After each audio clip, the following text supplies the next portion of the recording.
Alrighty, let's see what character I can make work on a budget. Something flashy maybe. Something that has a lot of loops. No, that's too complicated. Let's maybe just a turn 2 deck? Nah. Cheese and rice, Batman! Gah! Fine, we'll do Edgeshot! Freaking ninjas, man. Just can't even give me a second.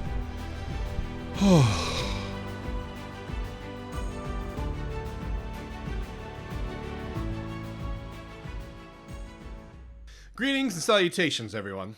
Thomas Reagan Lewis here with a deck tech for a $30 Void build featuring Edgeshot, Pro Hero and Certified Elastic Menace. This one's for anyone who wants to dip into universes with a character that rewards flexible, no pun intended, sequencing, pushes aggressive plays, and most importantly, doesn't burn a hole in your wallet. Let's get started.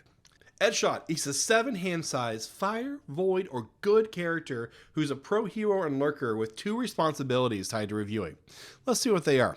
Alright, first, after you review an attack, your non-attack cards get -1 difficulty and -1 to their block until the start of your next turn. Now keep that in mind, until the start of your next turn. That's very important.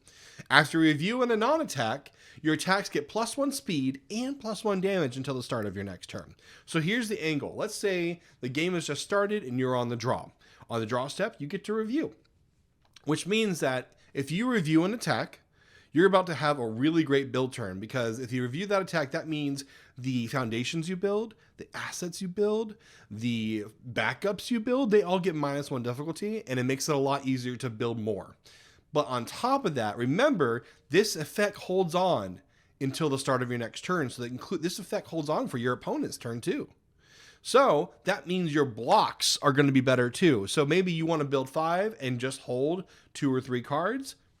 Good news, you get to do that. So in this case, you get to have 3 blocks with -1 to their block modifier. So if they start aggressive, you can probably block with more than 1 card at the end of it. So just keep that in mind. It's handy dandy. So maybe if you want to have an aggressive hand though, you go ahead and review out a non-attack. Could be any card that's just non-attack. You get +1/+1 damage. Now I know +1/+1 does not sound like a lot, because it's not, right? But the good thing about Edgeshot is he has a lot of attack cards that will say consider them reviewed in the process of their abilities, so that +1/+1 can get to +4/+4 and scary really, really fast. So Edgeshot, he doesn't force momentum. He doesn't have a lot of like cool tricks like that. But the big thing is he doesn't need setup. He just reviews and he's ready to go. So he gives you control over the flow, and it's a pretty freaking cool ninja.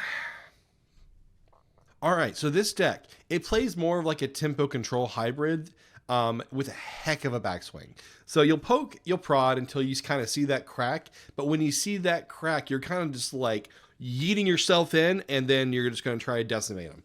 So we make our hands consistent by building around with the utility that we have, whatever the foundations or attacks that don't quite fit into the situation we're trying to present.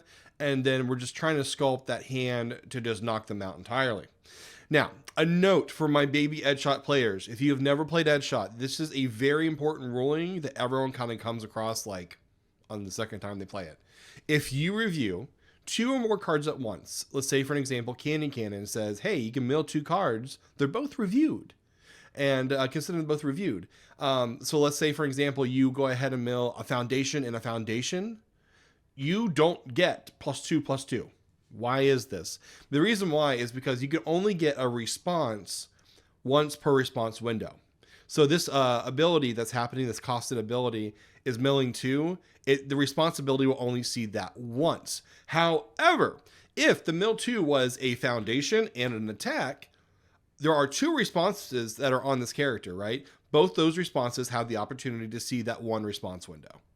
So that means that you could get -1 to your block modifiers and builds, and also +1/+1. You just can't get both in that same instance. Okay. All right. But now let's get started. So I've split this build into 4 different sections. The first one being our foundation core. The second, utility and momentum tools. Third, attacks. And then 4, we'll talk about the win conditions, but really the win conditions, they're the attacks. All right, let's get going. So let's talk about Foundation Core. The Foundation Core is built on value. Now I say value, I don't mean the budget builds that we're doing right now. That doesn't do anything here. We're talking about the value of the card. So first we're going to open up and talk about our 2 0 diffs that we have in our deck. We have a Life of Danger and Reluctant Role Model. Now, so a Reluctant Role Model really just says, hey, you know, I need to take 1 less damage because I have 19 health total and that's it. That makes perfect sense, right? 0 diffs stereotypically aren't super strong, but you know what? -1 damage, we take those. A Life of Danger, on the other hand, it reads a little bit differently. So with a Life of Danger, it essentially says, hey, if you ever have a check of a 2, which we do have, because we have 4 attacks that have a 2 check, then we can go ahead and flip this card and make that a 3 check instead. So stereotypically, when you have a 2 check and you're on your second or your third attack and you check a 2, you're going to probably stop attacking after that because you can't overcommit unless you're killing them. So this can actually save that attack a little bit, and maybe 1 less resource is enough to get there. So keep that in mind. It's invaluable to have. It is the most expensive card in the entire deck at $1.77, but believe me, it's worth it with the 2 check. Now, we also have number 4 and number 23 Pro Hero. Now, number 4 Pro Hero has his face on it. And, you know, stereotypically, if it's a card that has their face on it with the character, you know it's probably going to be good. So we're going to start with the Enhance. The Enhance says, if this attack gets -2 speed, and you get to return it to your hand. Right? So that's pretty cool. But also, it gets to go back to your hand. So why is that important? So on one of your opponent's last attacks, you can give an attack -2 speed, put it back into your hand. And if you didn't have any like non-attacks in your hand for your +1/+1 kill turn, you do now. So then you get to come back around to your review step, discard this number 4 Pro Hero card, get your +1/+1 for speed and damage. But then on top of that, you get to go ahead and build it onto your stage face down as well, giving you +1 on more of a resource on your kill turn. It is a very cool card. It does 3 different things and it all synergizes all together. Now, number 23 Pro Hero does things a little bit differently. It doesn't have his face on it, but it still has one of the other lurkers on there. It's Mount Lady, right? Sometimes when you get to the end of blocking a bunch of attacks, you want to hold the good ones. You want to hold your attacks in your hand. So what happens is you only have attacks in your hand. So when it comes back around to your turn in your review step, you don't have that non-attack to discard to give it +1/+1 for the turn. That's a problem. Number 23 Pro Hero fixes that. What it says is, if you don't have the full hand of 7, what you can do is you can draw a card before your review step. Okay. This stacks. So if you have 3 of these on your stage, that means you're not going to be drawing 1, not 2, but 3 whole cards before your review step. This has happened to me many times. And one time I just happened to have 2 attacks in hand, had 3 number 23s, drew a card. It was another attack. I'm like, oh boy, another one, another attack. And then finally it was a non-attack. And what does that mean? I immediately pitched that for the review and I have 4 attacks ready to go with +1/+1 to lead. So both of these cards, incredibly integral to the deck. They are the Foundation Core to its finest. Then finally we have Creeped Out. Creeped Out is a basic 1 diff card that just says, hey, -2 to blocks. And you know what? That's sometimes just good enough. We already get reduction on blocks through Edgeshot, but then -2 more to block is just kind of insane.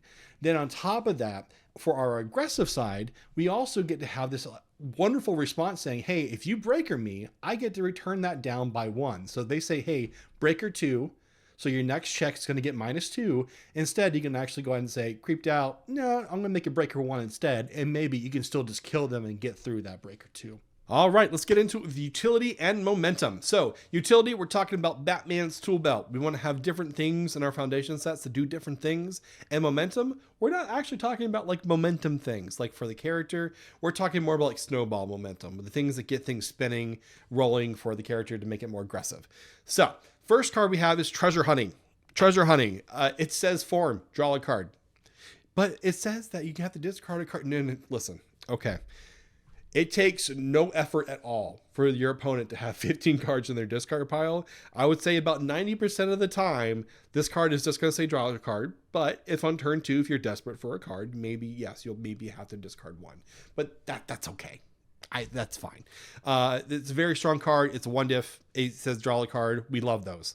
Capture the target. I'm going to go ahead and tell you right now, after face downs are committed, or maybe even before that, commit capture the target. So that way, when you play your third attack, you're not going to kick yourself and realize, oops, I forgot to commit capture the target. Because it says that, because it has tenacious, which means you can use it when it's committed, re-ready it. It's a free resource. It gets to go back online after 3 attacks. Don't forget to commit this card. That's my best advice after face downs. Just commit this thing. Where's your smile now? Okay, so right now we have a lot of cards that want to do discard tricks and stuff like that. We want to stop those things. It says, hey, I'm going to look at your discard pile. You're going to take this card. You're going to put it in the bottom of your deck. We don't want Devil Jin to put Aerial Goblin Bolt into the card pool. Yes, he got eroded, and yes, he can only do it on his attacks, but as we found out from Albuquerque, he still kills people. So we want to make sure we shut that down. Where's your smile now is a great answer for this. Now, on top of that, Edgeshot already has better block modifiers, but if you do a full block with Where's Your Smile Now, you just get plus to your check on the next one. So keep that in mind too. It is once per turn, but also we love stacking more blocking stuff so that our 19 health character can survive. Rash Decisions. Now, with Rash Decisions, let's think about this. It doesn't look like a lot, but we want to talk about the utility of this card, not just about what it says on face. Yes, it says sacrifice a foundation, you get the damage. Your attack gets damaged, right? That's fine. We want to talk about the fact that we have a lot of flip effects in our deck. So if we have 10 foundations and 8 of them are flipped, with a character that doesn't really do anything with face downs and just has responsibilities, we don't want that. We want to have things on our board that has utility. And Rash Decisions is the way we use it. So we go ahead and blow up foundations to kind of get ready for the next build turn, put some new face ups on there, and then we have a more interactive board again. So, but also just don't dismiss the idea about having +1 damage. If you have 4 attacks, over time that's 4 damage, right? Because you can do +1 for each one. So maybe just think about that in your kill turns when you're doing the math. Exploring new lands. So I said momentum like a snowball, but this actually deals with momentum because we want to do something with our momentum. Yes, if you do damage, you don't have to put it in momentum, but in this case, we want to use some of it. So explore new lands essentially says, hey, flip this card, take a momentum out of your momentum, put it into your discard, and then draw a card. If they cycle, you get to draw 2 cards. So essentially, we're going to use all of our momentum to draw cards, because if we look at the next one, which is Hacker Extraordinaire, it's the same thing, except we don't have to flip it, meaning we get to do it once per turn, which just says, hey, take a momentum, draw a card, and then flip an asset, which is a big, big important thing. Assets right now are wildly powered. So if we ever see something we don't like, we get to flip the asset. Yes, it's a blank foundation for them now, but it's an asset we don't have to deal with. So keep that in mind. So those are our 2 utility foundations that lets us draw cards, but also interact with our opponent. Now, the next one we have is Disarming Glance. I don't know what happened to this card. We used to play it, and then I guess it was broken because of a judge ruling, but then when the judge ruling got fixed on it, no one plays it anymore. I don't know why. This card's still nuts. It just says, hey, no one can play draw abilities, enhanced draw abilities anymore for this turn. Not for the turn, for the actual, attack. And that's fine. If they play Tasty Riff, you get to say you can't use that ability to draw 3 cards. We love that. But then on top of that, it has Pro Hero Breaker 1. So if Edgeshot blocks with it, he's a pro hero. He gets to get Breaker 1 on this too. So this card, it gets full power on with Edgeshot. We want to use it. We want to make sure we deny them to looking for answers. And sometimes you can see the line on their board. You want to stop it on that attack, you should stop it. Ultra Regeneration. Yes, this card is a 4 diff. I know, it's scary. 4 diffs are scary to build as foundations. But with Edgeshot, it's really a 3 diff. Keep that in mind. We do have 2 checks in the deck. Don't forget that. So a 3 diff on the, even if we're on the draw, building a 3 diff is a little dangerous. So if you want to go on that adventure and just not check the 2, I'm proud of you. But if you want to play it safe, just build it on turns 2, 3, 4, 5, and forward. That's okay. This card essentially says, hey, I took 5 more damage, but I'm going to draw 2 now and gain 2 life. Think about this. If you have Hacker and Ultra Regen together, that's awesome. Right? Because what happens here is you get to flip Ultra Regen, you get to gain 2 life, draw 2 cards, and you still get the momentum. Because you still both took 5 damage. Even if that gaining 2 life, that doesn't matter. That doesn't factor in here at all. So that means you get all those effects. So keep that in mind. This is very powerful, but also it makes that 5 damage feel a lot less hurtful because we only have 19 health, and that, 5 damage is more than 25% of that total. Now that last one, If you don't have any ready foundations, you can add a card from your discard pile to your hand. It's kind of a weird one, to be completely honest with you. But there's a really cool trick with that last enhance, and we're going to talk about that in our attacks area with Tri-Gravity Beam. Barrier Shield. Barrier Shield's awesome, right? So Barrier Shield, if you ever see Barrier Shield played before, the one thing you know about it is the first enhance, which says, hey, I'm going to go ahead and use this enhance. I'm going to remove this card, and now your attack has 0 speed, and my next block gets Breaker 2. That's how we know this card. There is a second enhance on this. Let's keep that in mind. There are 2 enhances on this card, and this other enhance just says, hey, you're not adding cards to your hand. And there's a lot of attacks right now that really want to do that. So keep in mind, for like, let's say for an example, like Tasty Riff, it's great if you're going to make it that 5 high, a 0 speed and give it Breaker 2. Or you can just stuff the card in its entirety and say, you're not drawing those 3 cards. So keep in mind, this thing has 2 enhances. It's not just 1 enhance. It's a very strong card. It has 2 modalities. Don't dismiss the second one. All right. All of these tools, they let us manage our resources. It slows down our opponent. It gives great momentum and keeps the board under control. Let's get on to attacks. Now, Edgeshot's lines are all about speed and sequencing. So, here's what we're slinging. All right. Now, I'm going to open with 4 cards here because they're really, really important. This is essentially his attack core. Cannon, 1,000 Sheet Pierce, the Lurkers Strike, and Titan Cliff. Review, and review. These cards are pretty much the bread and butter of what Edgeshot is. And what makes them so powerful. Reviewing at the start of your turn, it's a big deal, but being able to do it multiple times over during the attack turn is really where this thing kind of just like takes off. That +1/+1 till the start of your next turn is going to turn into like a +4/+4 very quickly. So let's lead with the first card. Cannon. This one sometimes doesn't flip the non-attack you want, but the symbols are flexible, right? So usually it's going to look at like the symbols on the bottom left or wherever they're at for whichever set. So let's say, for example, you have like the Edgeshot symbols, right? You have good, fire, void, but maybe you have another card that says like evil, void, fire, right? That means you have 4 symbols total when you mill 2 over. That means it's going to get +4 damage. That's usually the average for most decks for Edgeshot, but it can get pretty crazy sometimes. Sometimes you can get like 6 or 7, and immediately, you're now throwing the 6 high for 10 damage, assuming you reviewed a non-attack. And then on top of that, if Cannon on that mill 2 flipped over a non-attack, that's another +1/+1, so it's going to be a 7 high. So yeah, you really want to kind of look at this card and be like, yep, this card is going to hit like a truck. This card is really, really solid, and there's really no cost for it whatsoever outside of being a 5 diff. Now, the next one is 1,000 Sheet Pierce. Yes, it's a scary 2-check. A lot of people don't like scary 2-checks. I get that, but there's a good reason we play it. So you get to review a card on the fly. Sure, but then after that, you get to go card positive and draw 2 more. So usually what happens is we still have a foundation or a backup or an asset or whatever it may be in our hand.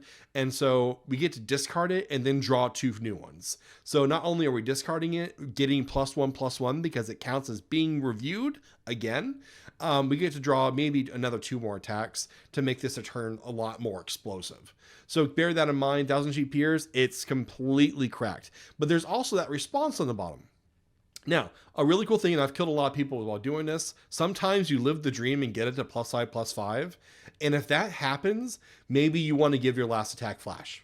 Because they have a lot of ways they're like, oh, I can deal with all this. Look at all my foundations. And you're going to be like, it has flash. That next attack goes right through with +5/+5. They can't block it. It's too fast. And it does way too much damage at that point. So keep that in mind. Now, then the Lurkers Strike. This card has a lot of text on it, everybody. The good news is we don't have characters in here and we don't have assets, and it doesn't know what a backup is because it wasn't here yet. So mainly we're going to be looking at attacks, and we're going to be looking at foundations on it. and then maybe in action, maybe you get to draw that card. But being able to have, the actual power of like initiating multiple effects on this is incredibly useful. So it just really takes all those things we reviewed. Keep note of the things you reviewed though as well, because you have to do that, right? If you don't keep track of it, if you don't know what it is and your opponent says, what'd you review this turn? That might cause some issues. So keep just keep track of what you review. Titan Cliff. This is usually the card you start the attack with because it's a 6 difficulty. I've done it on an 8 before because sometimes you just draw it later in the attack. But I built myself in the deadlock, so I didn't care. I had a lot of foundations on my stage. But boy, it's a great card. So now you can sculpt your hand by 3, sure, but it's up to 3. Okay, so if you have Titan Cliff and you have an attack heavy hand, but you just have that one dinky foundation sitting there, play the Titan Cliff, discard 1 card and draw another one.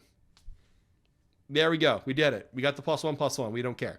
But also it lets you build in a 6 check. Now, we're not going to want to ever do this from a hand. That's gas for us to discard our attacks. Don't do that. You shouldn't need to do that. Let me rephrase that. But usually what we want to do is look at that discard pile. Maybe we can find like an ultra regen in there and just scoop that up and throw it in there. But yeah, it's a very strong card. It lets us build one, so we get to build another one. So it makes it kind of like a 5 diff, but more so it gives us all of that reviewing power and drawing power if you really need it. I've had really, really kind of like non-aggressive hands, played a Titan Cliff, discarded 3 and just actually hit 3 attacks. And then I'm like, okay, cool. I might be able to kill you now. So that's a really cool thing. Titan Cliff's a very strong card. Now we have 2 more cards here. We have Tri-Gravity Beam. This is one, it's kind of a surprise for people sometimes because they aren't really expecting it, but we're on Void. We're going to play it. It does have Deadlock Stun 3. If that matters, cool. But, if it doesn't, we don't care because the big part of this card is we destroy the foundation. We get to look at the opponent's hand and then say, yeah, we're going to remove that after, as long as it's the 3rd or more attack, right? And for Edgeshot, that's not really asking for too much. So what we want to do here is if we remove something from their hand, we would generally want to take the block that we're about to throw in the next attack. And if it's the 3rd attack, they're probably not going to have a lot of cards left in their hand anyways. So if they only have like 2 cards in hand and they have no way to draw, and your next one's going to be a high, oh, we know what we're doing, right? We're going to go ahead and strip that high block, remove it from the game, and then send the next one saying, you can't block this, or you can only half block it. And that's a lot more powerful. It's guaranteed damage. And if you can see lethal, then you just got the kill for it. So keep that in mind. Sometimes, that bottom response, if you want to actually be able to remove the card, if you have a card removed, you get +2 damage, right? So it's for the entire turn. Combat phase means the entire turn. So for +2 damage, there's a trick to this. If you have an ultra regen, it does say that, you can actually go ahead and draw a card if you don't have any cards pick up a card from your discard if you don't have any cards in hand. But it says remove : that means you can just remove it. You don't have to get the ability. And sometimes you just need the +2 damage. Just remove the ultra regen and say, cool, I removed something for the combat phase and now it gets +2 damage. I've done that a couple of times on a kill turn and it's really funny when you kill them with it. Now, our final attack is Electromagnetic Bullets. This card does not have a lot of text on it. You have to flip the foundation as cost. So please keep that in mind. If you can't flip a foundation, you cannot legally play this card. But this is a great kill shot at the very end. Flash attacks are incredibly hard to deal with right now because of the fact of there's a lot of control. There's a lot of people that can say reduce damage to 0, but they're all enhances. And what does the flash step do? The actual flash mechanic says, okay, we're skipping enhanced steps entirely. So if you have +5/+5 and you slam Electromagnetic Bullets, they're going to have a really hard time catching this. So it's a great kill shot. It's a good one to have. It's really well statted. So just ship this near the end usually. Or sometimes you just want to poke them with it. I mean, it's fully up to you. So yeah, we're going to go ahead and say for win conditions, there you go. That's it right there. Win conditions, their attacks. As you can see from the deck, it's not about pressure. It's more about the pressure. It's not about haymakers, right? We're just trying to kill them, incrementally with more and more damage, with more and more stat boosts, and then they just die. So that is our win condition. All right, so let's talk about final thoughts about the deck. First, the price, if you're interested, comes in as of right now for $29.92. So it does meet our, what we want for the $30 build, but really the most expensive card in this deck is like $1.77, and that's a Life of Danger. So everything else is like 10 to 25 cents. And yes, that includes all of the attacks. So, which is awesome, right? So this deck, overall, it teaches you to sequence well, right? It's a budget build, I know, but more so, we only have 19 health. This deck rewards you for very smart play, right? Because you're going to use all these utility pieces to survive and then kill your opponent with a really solid backswing, maybe. So keep that in mind. So you want to be playing clean, you want to be fast, you want to be playing smart, but you just don't need these ultra rares and secret rares to make this like deck spin to make your rival sweat. A budget build on this deck is still just as terrifying. All right. So anyways, let me know what upgrades maybe you threw into the budget build to how to make this, even better, or maybe you played this at your locals. We always want to hear about that, how the deck went, what you want to change, or what you really liked about it. So I have a more upgraded version of Edgeshot also down in the description. If you want to see how he's actually usually run, it's actually not that much more expensive. So yeah, as always, keep coping, folks.